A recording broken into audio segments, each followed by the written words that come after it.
Bismillahirrahmanirrahim. Alhamdulillahirabbil alamin wa bihi nasta'inu ala umuri dunya waddin. Wassalatu wassalamu ala sayyidina Muhammadin wa ala alihi washabihi ajma'in. Amma ba'du. Marilah pengajian pada kesempatan pagi hari ini kita buka dengan bacaan suratul Fatihah, dengan harapan apa yang kita pelajari awal hingga akhir oleh Allah dijadikan menjadi ilmu yang barokah manfaat. Ala hadhihi niyah wa ala kulli niyatin sholihah. Al-Fatihah. A'udzu billahi minasyaitonir rajim. Bismillahirrahmanirrahim. Alhamdulillahirabbil alamin. Arrahmanirrahim. Iyyaka na'budu wa iyyaka nasta'in. Ihdinas siratal mustaqim.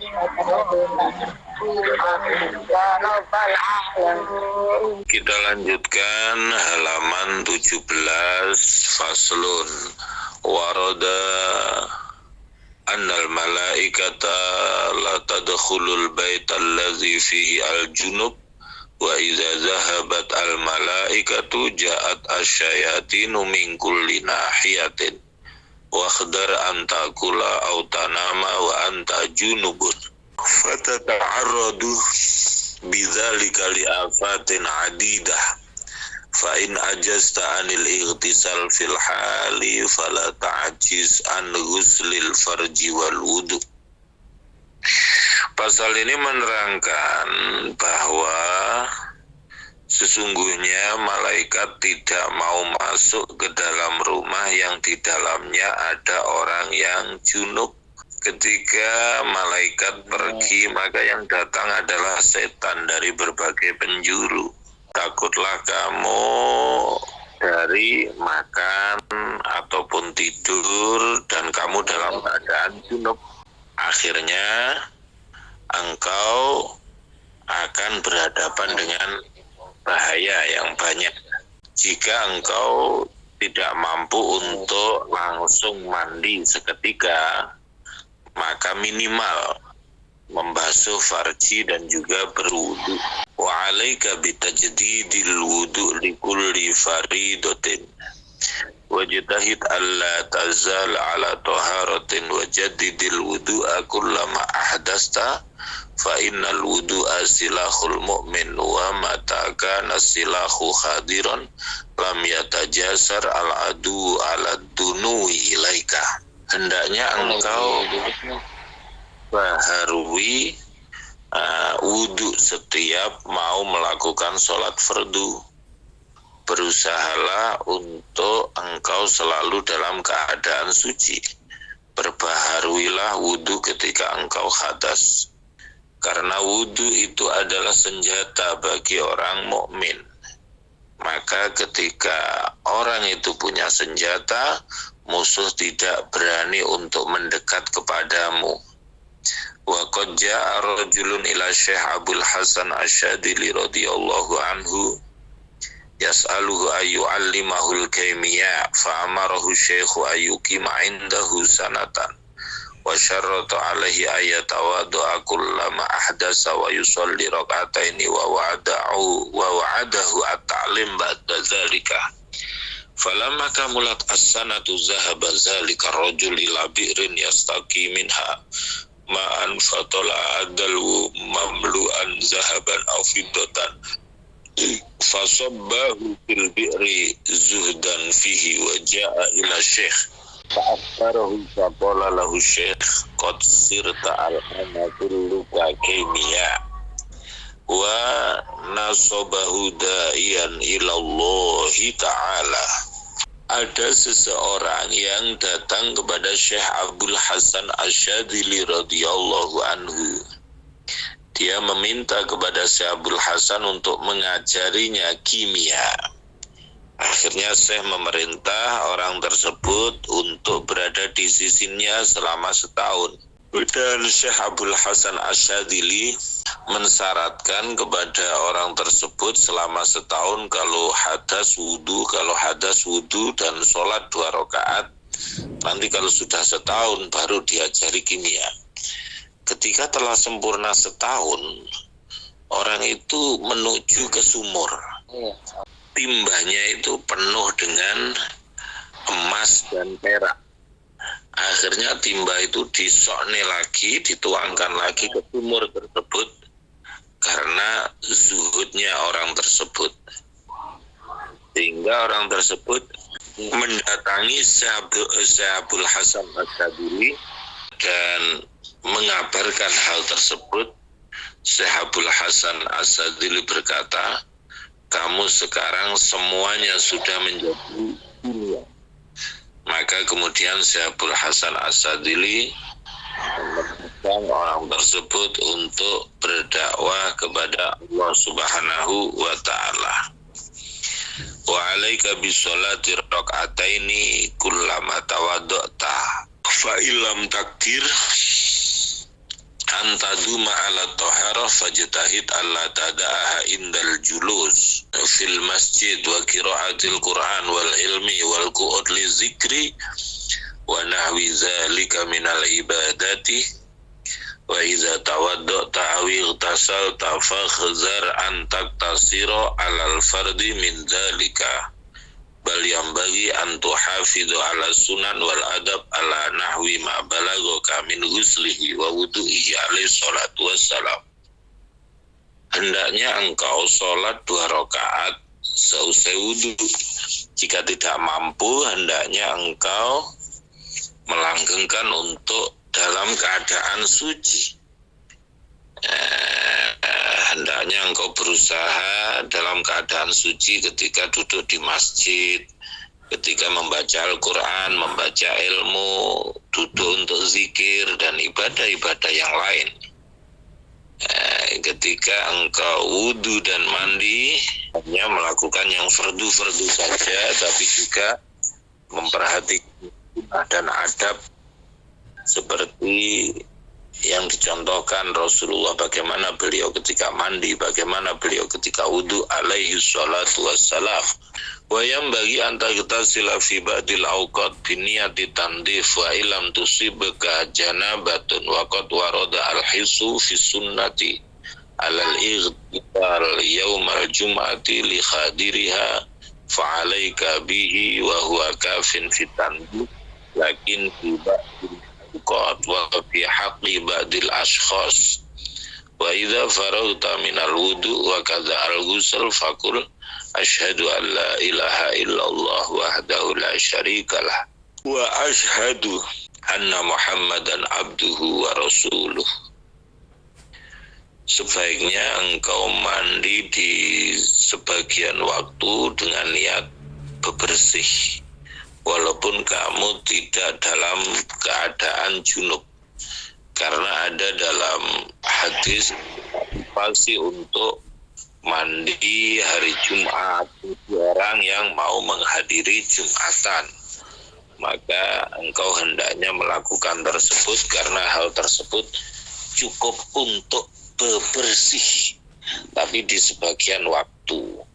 Dan bagi sebagian orang, ketika engkau telah usai wudu ataupun mandi, hendaknya engkau berdoa asyhadu alla ilaha illallah wahdahu la syarikalah wa asyhadu anna Muhammadan abduhu wa rasuluh wa alaika bil muhafazati ala adabi sunnati zahiran wa batinan wa adatan wa ibadatan takmulu lakal mutaba'ah wa yatimmu lakal iktida bi rasulillah rasulir rahmah wa nabiyil huda wa in sarraka an takuna minas siddiqin fala tadkhul fi syai'in minal adat fadlan anil ibadat hatta tabahasa wa tanzura hal dakhala fi Rasulullah sallallahu alaihi wasallam aw ahadun minas sahabati al-a'immati fa illam tajidhum dakhalu fihi ma'al qudrati ala zalika fa amsik anhu wa in syamilathu al-ibaha fa innahum ma amsaku anhu illa li khabarin alimuhu fi tarkihi wa in aitahum dakhalu fihi fa'rif awalan kayfiyata dukhulihim waqtadi bihim fi dhalika wa qad amsaka. Al-murad artinya hendaknya engkau menjaga adab-adab sunnah zahir batin. Adalah adab-adab dalam tradisi, dalam ibadah, maka kamu akan sempurna dalam mengikuti Rasulullah, yaitu Rasulur Rahmah wa Nabiyul Huda, yaitu Nabi pembawa rahmat kasih sayang dan Nabi yang memberikan petunjuk. Jika engkau senang engkau tergolong orang yang siddiqin, maka janganlah masuk dalam sesuatu tradisi misalnya atau ibadah sampai kamu membahas atau melihat apakah Rasulullah atau salah satu sahabat melakukan hal tersebut. Jika tidak demikian, artinya kalau para sahabat dan Rasulullah tidak masuk dalam hal itu padahal mampu, maka tahanlah hal tersebut, walaupun itu adalah mubah, karena para sahabat itu tidak menahan hal tersebut kecuali karena adanya hadis yang mereka ketahui tentang perlunya meninggalkan hal tersebut. Tapi jika engkau melihat bahwa Rasul dan para sahabat masuk dalam hal tersebut, ketahuilah yang pertama bagaimana tata cara mereka masuk dan ikuti beliau-beliau dalam hal tersebut. Sebagian ulama menahan diri untuk makan semangka karena mereka berkata, nyampe kepadaku bahwa Rasulullah makan, tapi tidak nyampe kepadaku bagaimana cara Rasulullah makan. Maka mereka meninggalkan hal tersebut. Setelah ini akan diterangkan tentang adab yang harus dijaga ketika kita beribadah. Dan berikut ini akan diterangkan adab dalam adat atau tradisi. Maka aku berkata, wa'lam anna man hafadhu fi adatihi alal adabin nabawiyati hafidhahullahu minat ta'addi ila ma wara'aha minal a'mal wal akhlaqi ar-radiyati wa hasala alal masalih wal manafi ad-diniyah wa dunyawiyah allati ja'ilaha. Bismillahirrahmanirrahim. Anna man hafadhu, ketahuilah bahwa orang yang menjaga dalam tradisi adab-adab Nabi, maka dia akan dijaga oleh Allah dari kesembronoan, ya, dalam hal amal dan akhlak, dan dia akan mendapatkan kemaslahatan, kemanfaatan agama maupun duniawi yang sudah dijadikan oleh Allah dengan hikmahnya dalam hal-hal yang bersifat kebiasaan tersebut. Barang siapa kepingin lebih sempurna, sifat merdeka, bersih dari kotoran, maka hendaknya dia menjadikan setiap geraknya, setiap zahirnya Bismillahirrahmanirrahim. Barang siapa yang senang untuk mendapatkan kemerdekaan, bersih dari kotoran, ya, dan bagian-bagiannya mata, maka hendaknya dia menjadikan gerak diamnya zahir batin itu dikoyiti dengan undang-undang syara. Bismillahirrahmanirrahim. Maka hendaknya gerak dan diamnya zahir batin harus didasarkan undang-undang syariat sesuai syarat-syarat dan akal. Dukhul fi al-maqam.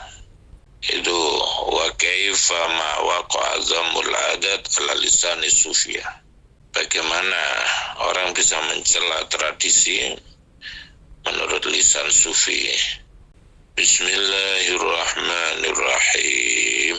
Intinya kita tidak memenuhi syahwat dengan berlebihan, hawa nafsu dengan berlebihan, umbar-umbaran, tanpa memperhatikan etika-etika syarak. Jangan sampai. Hujatul Islam Imam Ghazali Bismillahirrahmanirrahim. Wa'lam, ketahuilah bahwa sebaiknya engkau memulai setiap urusanmu dengan bismillah. Jika engkau lupa untuk menyebut bismillah di permulaan merah, Bismillahirrahmanirrahim, sebaiknya engkau jika mau melakukan sesuatu membaca bismillah. Jika engkau lupa tidak membaca basmalah di permulaannya, maka ucapkan bismillah fi awalihi wa akhirihi. Berusahalah untuk kamu tidak masuk kepada suatu tradisi kecuali dengan niat yang baik. Kalau kamu memakai pakaianmu, niatkan untuk menutup auratmu sebagaimana yang diperintahkan oleh Allah untuk menutup aurat. Dahulukan anggota yang kanan ketika memakai gamis dan akhirkan yang kanan ketika melepas. Angkat izarmu, gamismu, sarungmu sampai setengah kentol, setengah betis. Jika kamu tidak mau, yang penting jangan melebihi polok. Bismillahirrahmanirrahim. Walil mar'ati, dan bagi seorang perempuan boleh menjulurkan pakaiannya.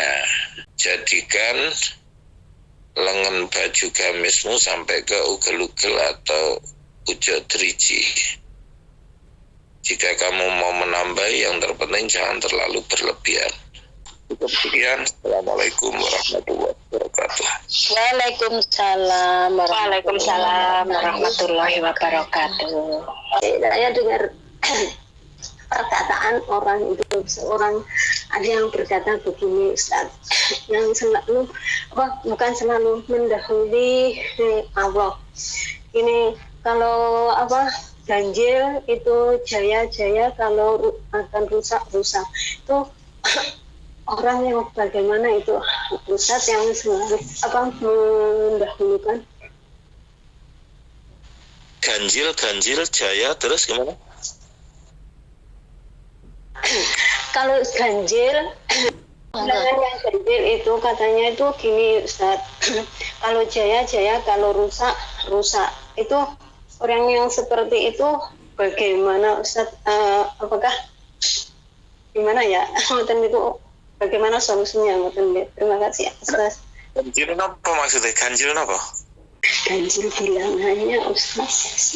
Bilangan apa? Ganjil bilangan apa? Tahun. Nggih. Mungkin begini, mungkin loh nggih. Kalau Anda mulai sesuatu usaha atau bisnis di tanggal ganjil, itu kalau sukses, kalau hancur begitu kan? Kalau memang seperti itu, prinsipnya tawakal saja. Itu namanya tatoyur. Tatoyur itu tompo olo suarane manuk. Tompo olo suarane manuk itu artinya apa? Pesimis gitu ya. Artinya hari tanggal sama saja karena semuanya ciptaan Allah ya. Jadi kita tawakal saja sama Allah ya. Itu ya. Nah, justru ketika kita terlalu mempercayai, khawatirnya apa? Dalam hadis qudsi disebutkan ana inda zonni abdi bi. Aku itu tergantung bagaimana persangkaan hambaku kepadaku. Maka kalau hambaku menyangka bahwa aku akan sukses, maka dia akan sukses. Kalau dia menyangka bahwa wah ini mulai bisnis usaha tanggal ganjil ini kok hancur beneran ya, maka kita hendaknya berbaik prasangka kepada Allah, husnuzon billah, dan juga tawakal. Begitu, semoga bermanfaat. Tadi Abah ngatur kalau menjulurkan gamisnya sampai pergelangan tangan nggih Abah. Terus bagaimana hukumnya yang kami wanita yang biasa pakai manset itu Abah, yang sampai ke epek-epek luarnya tangan itu bagaimana Abah hukumnya? Atas jawabannya saya ucapkan banyak terima kasih. Itu kalau mengenai tadi atas menjelaskan mengenai menjulurkan pakaiannya wanita sampai ke melebihi ya. Terus saya pernah mendengar juga pernah menjalankan sih, yaitu gamis itu mereka berprinsip satu langkah itu menghapus hadas, terus satu langkah lagi menghapus mensucikan seperti itu. Benar apa tidak itu? Betul-betul sampai kayak istilah kata sampai menyapu lantai seperti itu, gamis yang sampai menyapu lantai itu. Nambahin itu saja. Terima kasih.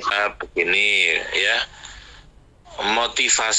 motivasinya kenapa kemudian di situ diterangkan bahwa seorang laki-laki warfa izaroka itu kan, fala tujawis al-Ka'bah, angkatlah sarungmu jangan di bawah mata kaki gitu kan. Ya motivasinya adalah agar tidak tergolong orang yang al-khuyala. Al-khuyala itu artinya orang yang sombong ya, itu. Yang penting ya di atas mata kaki. Dulu saya teringat mbah saya itu, saya sering dimarahi kalau sarungan terlalu kedodoran sampai ke bawah itu dimarahi kadang. Oh, sarungan kok nyaponi telak itu, artinya karena kan nggak serut di lantai dan di situ akan terkena kotor ya, itu kotoran atau kotor ya. Tapi ya kalau kita rata-rata ya tetap di atas mata kaki, tapi tidak yang terlalu kayak banyak sekarang orang kan yang celananya cingkrang sampai pertengahan betis itu karena mengamalkan hal tersebut ya. Yang terpenting ya motivasinya bahwa itu memang bagian dari sunnah ya. Itu kemudian tapi juga ada dari kalangan pesantren yang mengamalkan hal tersebut, yaitu Gus Maksum Lirboyo Kediri itu kalau sarungan itu tinggi sampai setengah mata kaki itu ngangkatnya, setengah betis kentol itu ngangkatnya itu. Jadi motivasinya bagaimana agar di situ kalau menjulurkan di atas mata kaki itu dalam upaya agar tidak tergolong orang yang al-khuyala ya.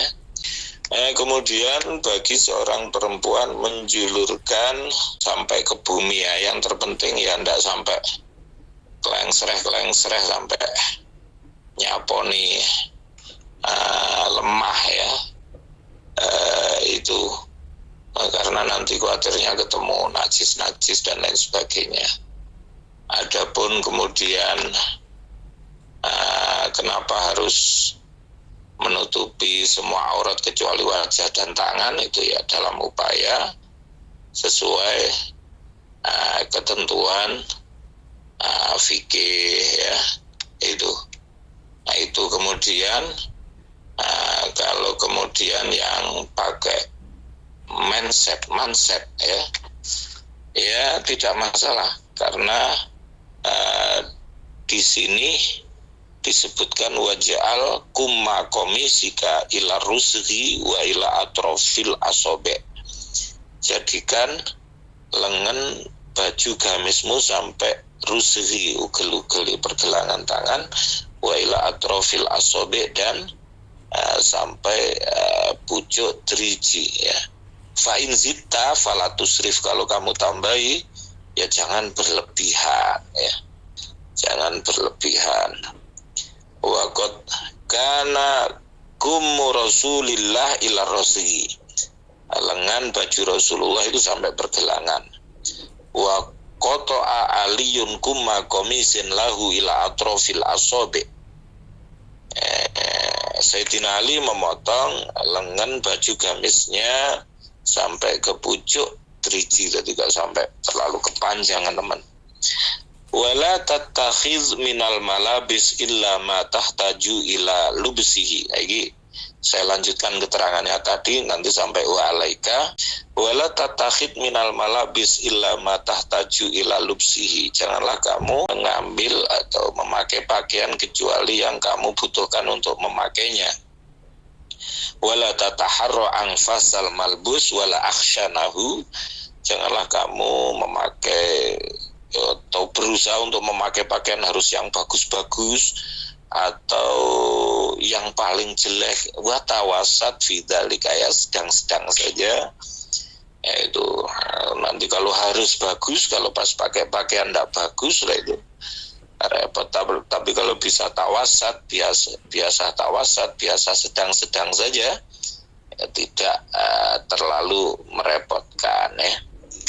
Kalau biasa bagus-bagus, kalau pas ada waktunya pas tidak punya uang, repot nanti untuk memenuhi keperluan tersebut. Tapi anda tahu juga kadang itu kalau ibu-ibu itu kadang biasanya kan begitu ya. Dalam Al-Quran begitu, yang ta'u fi khilyatin. Jadi memang perempuan itu tumbuh senang dengan perhiasan atau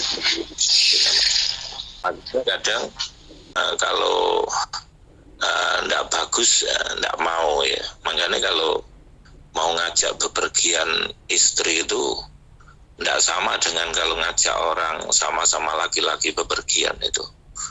Kalau ngajak istri itu minimal setengah jam atau 1 jam sebelumnya harus dikode dulu ya. Karena persiapannya banyak ya. Kalau laki-laki itu pakai songkok, pakai jas, pakai sarung sambil berjalan itu bisa. Tapi kalau ibu-ibu itu tidak bisa ya itu.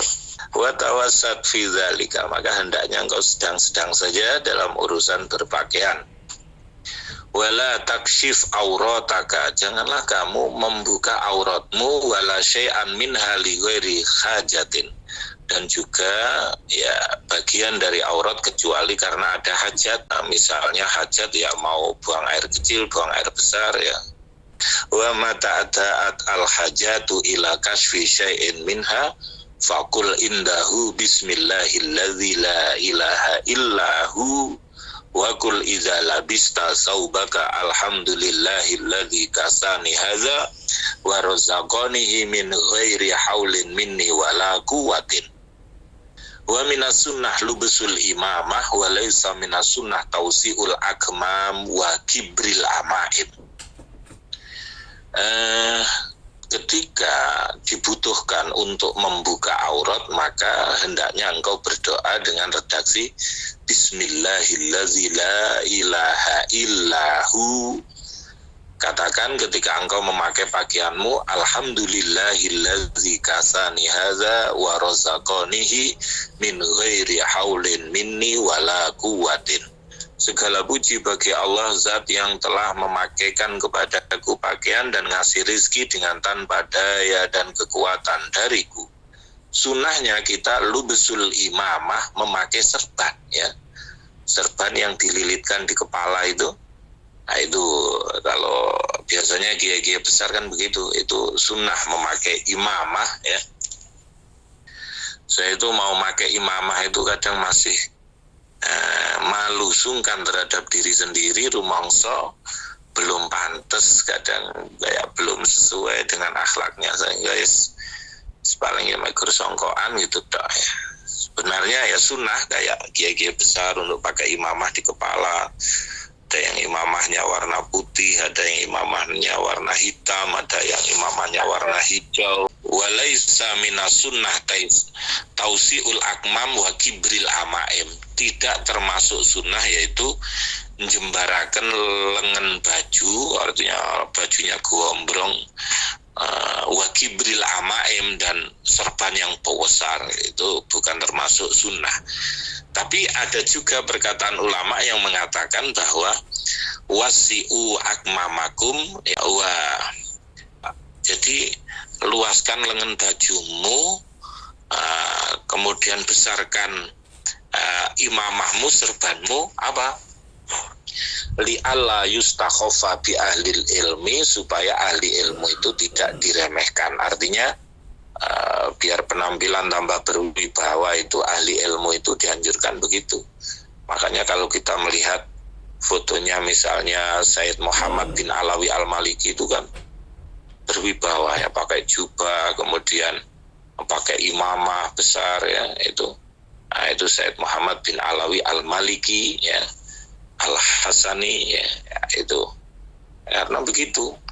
Ya, Rasulullah juga begitu. Rasulullah kalau mau ngajar kepada sahabat, beliau ngaca dulu biar rapi. Itu Imam Syafi'i juga begitu ya, itu.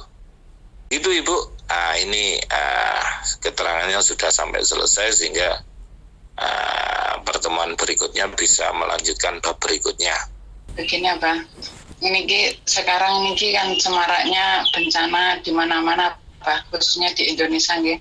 Kayak gempa bumi yang kemarin itu, terus gunung meletus yang kemarin. Bagaimana kita menyikapinya Pak? Karena kita khususnya yang di perantauan ini Pak, yang banyak yang ingin segera pulang ke kampung halaman gitu Pak. Tapi karena masih terikat kontrak, jadi masih bertahan gitu Pak. Terus yang di Indonesia pula, yang di Indonesia gitu, saudara kita yang di Indonesia mau merantau ke luar negeri itu masih ragu juga itu itu bagaimana, masih ragu-ragu itu mau proses, mau berangkat itu bagaimana menyikapinya gitu kita ragu-ragu. Kenapa orang maksudnya gini kan, sekarang banyak bencana, nanti kalau kita berangkat nanti bagaimana keluarga kita itu di Indonesia nanti ada bencana lagi atau gimana gitu gitu. Itu masih ragu gitu lah mau mau berangkat itu gitu. Kita menyikapinya gimana nggih, bertanya. Sekian dari saya mewakili teman saya. Kurang lebihnya mohon maaf lahir dan batin. Menyikapi musibah itu ada beberapa sudut pandang ya. Kalau kemudian baik-baik tertimpa musibah, itu berarti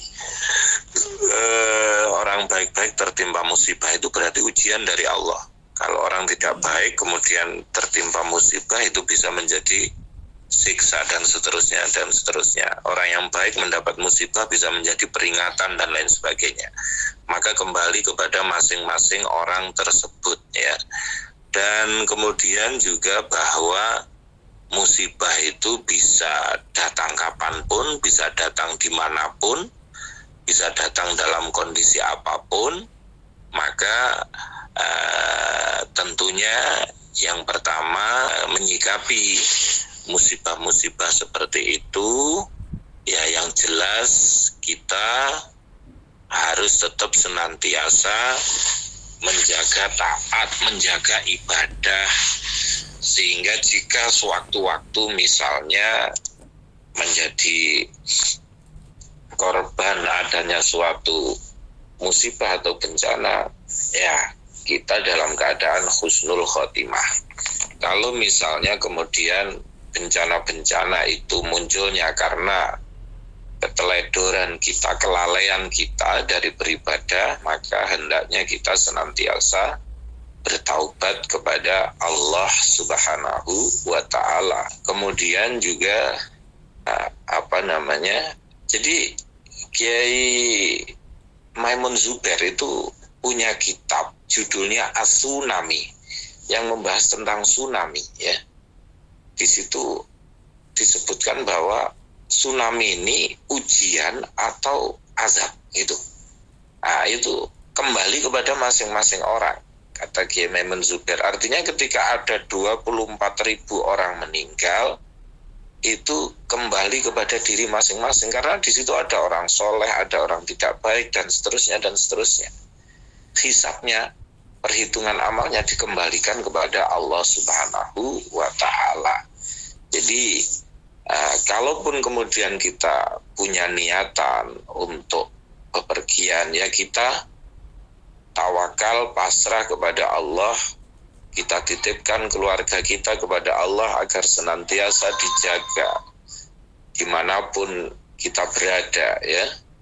Kalaupun kemudian kita berada di luar negeri, sementara di Indonesia ada musibah di sana sini, maka yang bisa kita lakukan ya sebatas yang bisa kita lakukan. Misalnya kita bisa membantu secara finansial, monggo. Kalau finansial juga tidak bisa membantu, minimal didoakan keselamatannya ya, supaya bersabar, tabah dan pulih untuk menghadapi pulih kondisinya itu, lingkungan masyarakat, untuk kemudian bisa kembali beraktivitas lagi ya.